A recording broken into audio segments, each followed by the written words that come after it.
Welcome back to my channel. आज 8 दिनको सल्लाहहरू ब्रोइलर कुखुराको। तपाईहरुलाई हिजो 7 दिनको देखाएको थिएँ, अहिले 8 दिनको।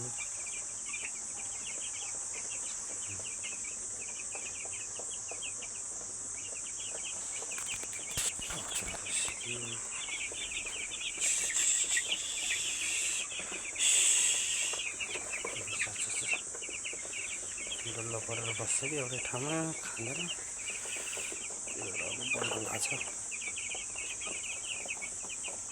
कुखुराहरू सबसित हुनु आएको टिन्चो लड्छन्।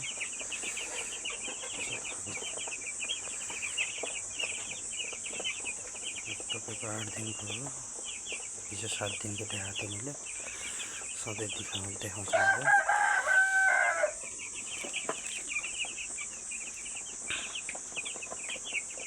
नाङ्लोमा दिनुपर्छ यसले। उताको खोरहरू खाली छ, उता अब खोलिदिने हो, ठुलो हुँदै जान्छ। अब ठुलो हुनु भएको छ, बिस्तारै अलि ठुलो भयो भने उतातिर सारिदिने हो।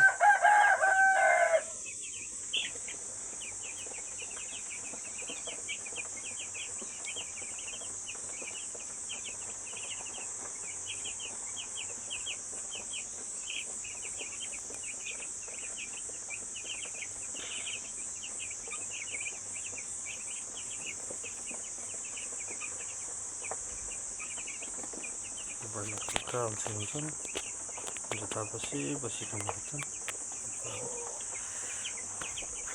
तपाईँहरूलाई भोलि पनि देखाउनेछु कति बढेछ, कति बढेछ।